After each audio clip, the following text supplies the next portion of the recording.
Hello everyone and welcome back to another video. We're here today with what I believe is going to be our first crockpot recipe, at least in a while, for some home cooking.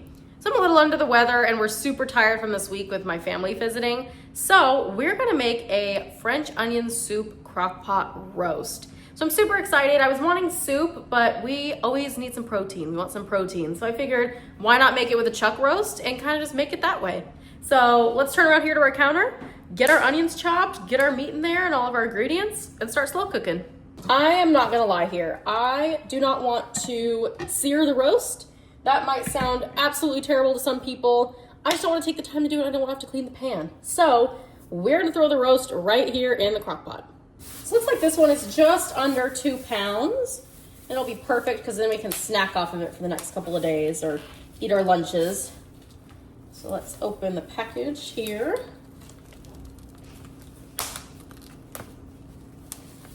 I think it's in 2 little strips, or is it 1 big strip? 1 big works too. We're going to throw it right in our crock pot. The only pan we should have to dirty besides the crock pot is going to be this pot. I need to make some beef bouillon, so I'm gonna measure out 4 cups of water here. Now I have some better than bouillon roasted beef flavor. And it says 1 teaspoon per 8 ounces. So, ooh, it smells good. I'm gonna eyeball it because I don't want to dirty a measuring spoon. 1. 2,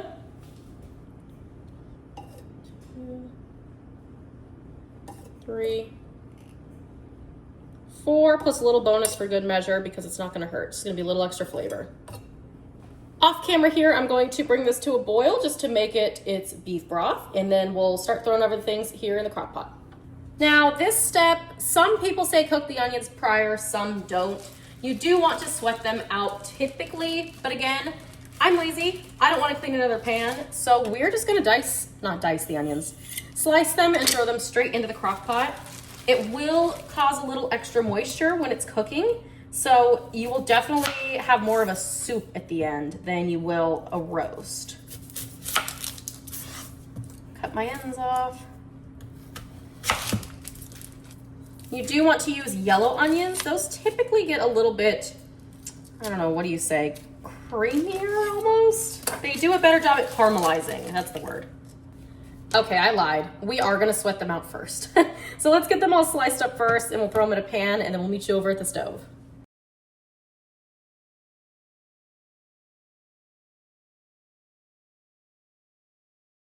Here we have our, how many did I do? 3 onions. So we're gonna turn it to about a medium-high heat and I'm gonna grab some olive oil. And you wanna sweat these down, like I said, so there's less moisture once you throw it in the crock pot. So once they start sizzling, we'll give it probably 5 minutes or so, and that should be perfect. But then the rest of the moisture, you do want in that crock pot, in the broth. And here you can see our beef broth is starting. It's starting to boil, come to a heat to, oh my goodness, I can't talk. Holy smokes. So we'll give that just another minute there, and then we'll go ahead and throw that in the crock pot as well. Here they're starting their sizzle. Just trying to break them up so that they can cook nicely. And then we'll give it a couple minutes here. Now that the beef broth is to a boil here, I'm gonna take this, I'm gonna put it over here in a little crock pot.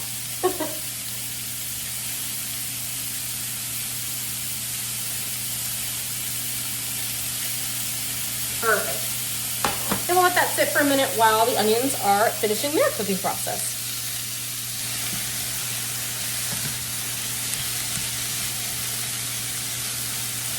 Looking good.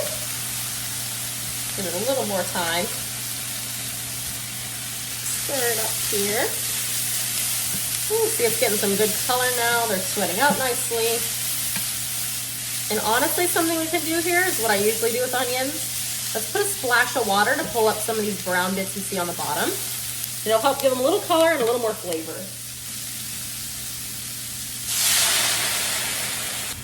And really, once this water evaporates, the onions should be good to go, and we'll put them in the crock pot. What I do like about this recipe too is this is something you can make with just onions and cheese and bread if you'd like. Like I said, we like protein, so we're throwing in the roast, so it does bump up the price a good bit. But a bag of onions are pretty cheap, in my opinion at least. You could buy a baguette for probably $3, $4. And then the Gruyere cheese was about $8. So total, probably looking at about a $12 meal that will feed you multiple times. But add in the roast, and we add another $25 there. So it'll feed us a couple times, which will be great. And it's super easy to make. I'm going to add our onions right on top. And it is going to look like a lot, but again, we kind of want it to be a soup. It's French onion soup traditionally, and we're just adding in the roast to make it a little bit better, maybe. A little more protein. I'm gonna spread these out in here. Ooh, yummy. And while I have this spatula still, we're going to season it up a little bit. So, oh, no, we forgot a couple things. Couple dashes of Worcestershire. I'm just gonna do like a drizzle over top. That's probably plenty. A little goes a long way with that. And then we have some Pinot Noir. It said to use a dry wine. So we grab some Pinot Noir, just the cheap box kind, because I don't care. So we're gonna open it up. It said do a full cup. I'm gonna do 3/4 here. Ooh.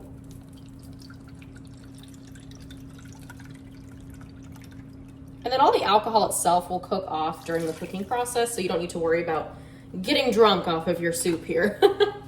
We are then going to throw in some chopped garlic.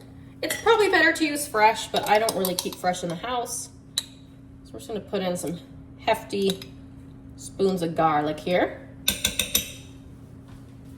And we're going to season with some salt, and we're gonna be generous with this.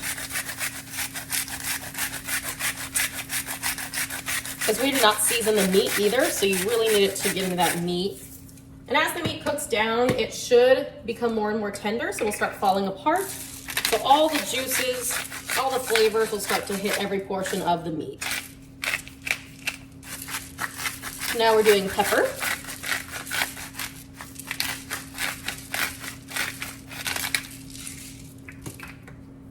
And then some thyme.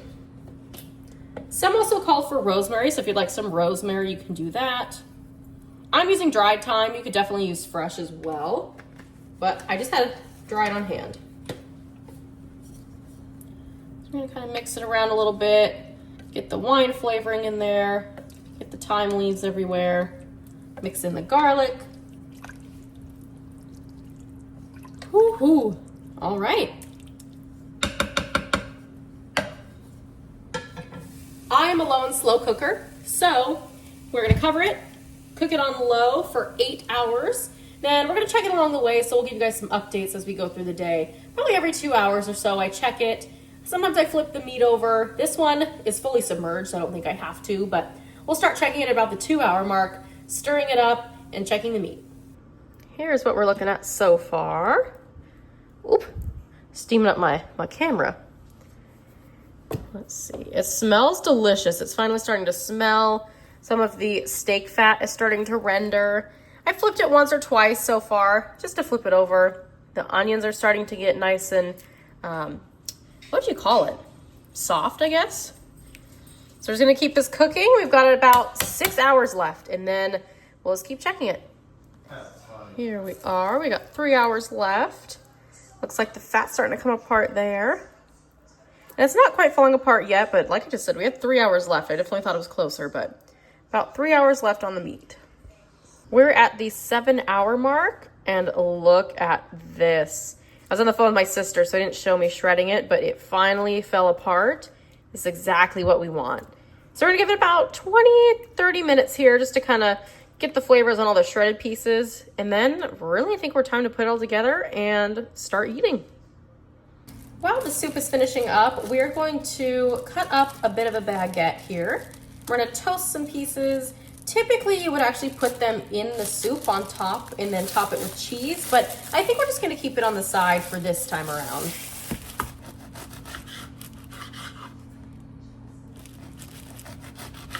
And just make them about that thick or so. So do a couple so we can have them on the side. So I'm gonna set them on this tray.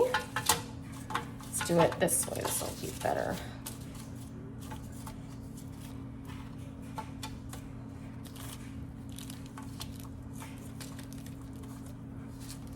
5 is probably enough, but we'll do a couple more here.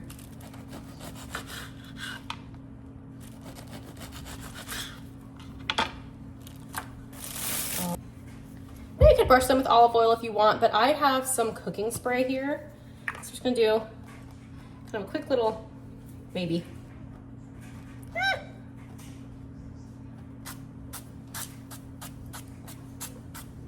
Just a little spritz on each one.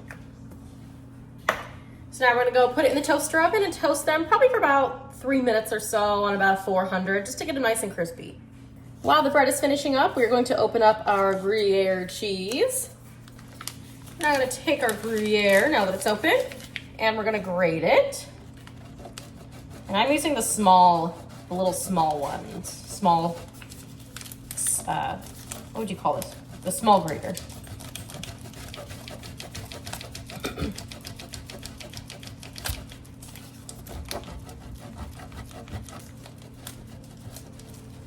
All right, and we'll wait just a second here and we'll start throwing everything together.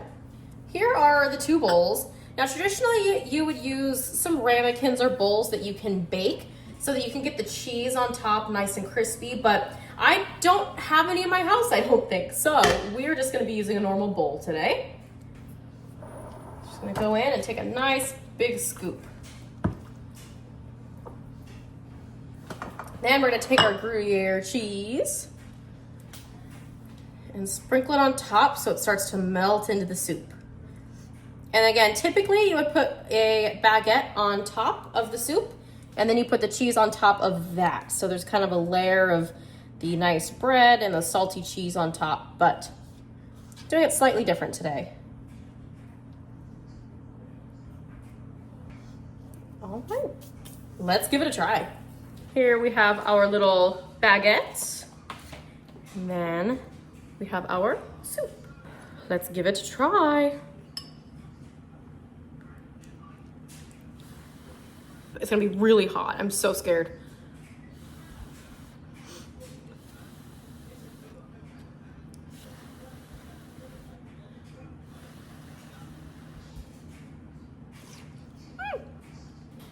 The soup has deep flavor. Oh, look at the cheese. The Gruyere on top has this nice saltiness and just a cheesy flavor in general. And here it is with our little baguette. This will be a good way for me to kind of rest up while I'm sick, get some good protein. Oh, all the onion. I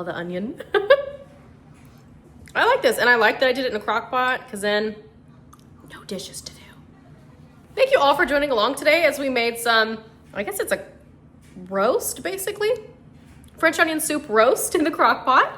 I want to start doing more soups and more crock pot recipes, so definitely stick around if you want to see some more of those. We're getting into fall season, lazy season, so we're just gonna throw everything in crock pots from now on. So thank you all for watching. I hope you'll stick around and experience more.